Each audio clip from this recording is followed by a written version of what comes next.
जब वोट देने जाना तो एक ही बात दिमाग लगा लेना, खाली अफगानिस्तान की स्थिति याद कर लेना, आपको पता चल जाएगा कि आपको वोट कहां देना है, मुहर कहां लगनी है। मैं किसी पार्टी विशेष का आदमी नहीं हूं, लेकिन मैं भारत का आदमी हूं और मुझे इतना तो पता ही है कि भारत किन हाथों में सुरक्षित है। इसीलिए ध्यान से ये जो जातिवाद में हम लोग बट रहे हैं उस पे है कि मन की हल्दी घाटी में राणा के भाले डोले थे, यूं लगता है वीर शिवाजी चीख चीख कर बोले थे।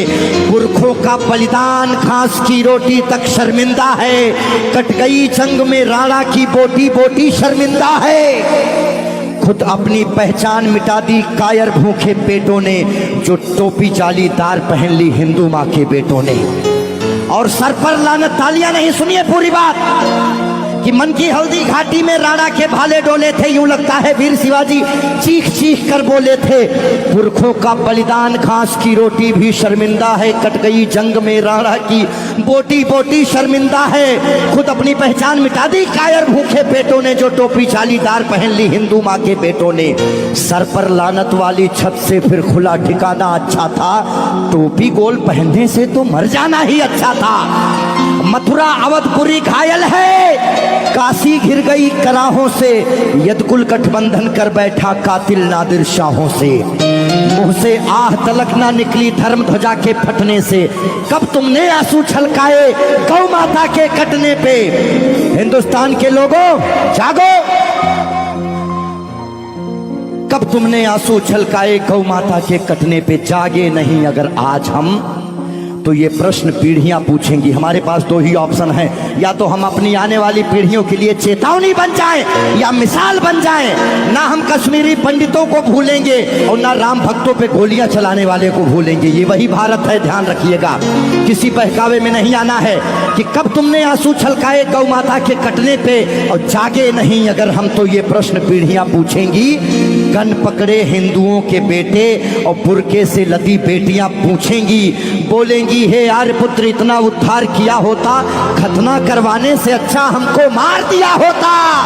और सोते रहो सनातन वालों तुम सत्ता की गोदी में, पर सांस आखिरी तक भगवा की रक्षा हेतु लड़ूंगा मैं। शीश कलम करवा दूंगा पर कलमा नहीं पढ़ूंगा मैं, शीश कलम करवा दूंगा। आने याद रखना, हमारे भारत में 29 राज्य हैं, जिसमें से खाली 22 राज्यों में हम लोग बहुसंख्यक हैं, बाकी अल्पसंख्यक। इसीलिए मैं भजन भी गाता हूं, मैं जागरण भी करता हूं, क्योंकि मैं भारत, मेरा चैनल कभी भी बदल सकता है। अभी देशभक्ति चल रहा है, कभी कभी कपिल शर्मा लग जाएंगे, फिर कभी आस्था लग जाएगा। लेकिन एक बात का ध्यान रखना, हमेशा हम आज़ाद कैसे हुए ये बहुत मायने नहीं रखता है, लेकिन हम गुलाम कैसे हुए ये बहुत ज़्यादा मायने रखता है। आप जानने का प्रयास करना कि ऐसा क्या हुआ होगा भारत में जो पूरा अखंड भारत गुलामी की तरफ बढ़ गया। इस देश में जिनको चोर कहना था, जो मुगल भारत को लूटने आए, चाहे वो गजनी रहा हो, चाहे वो औरंगजेब, महान अकबर जिसको जिल्ले इलाही कहा गया, जिल्ले इलाही खुदा की परछाई को कहते हैं। और जो भारत के लोग अकबर को महान बताते हैं, जिल्ले इलाही, शहंशाह अकबर, जिल्ले इलाही खुदा की परछाई को कहता है। ये कौन सा जिल्ले इलाही है जो दिल्ली में महिलाओं की मंडियां लगाता है, महिलाओं की खरीदी फरोश करता है?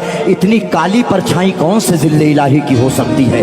इसीलिए आप अपने हीरोज, अपने बच्चों को बताओ कि ये देश भगत सिंह की वजह से, ये देश जियो तिवारी जनेऊधारी, चंद्रशेखर आजाद, ये देश मंगल पांडे, बुंदेले हर बोलों के मुंह हमने सुनी कहानी थी और खूब लड़ी मर्दानी वो तो।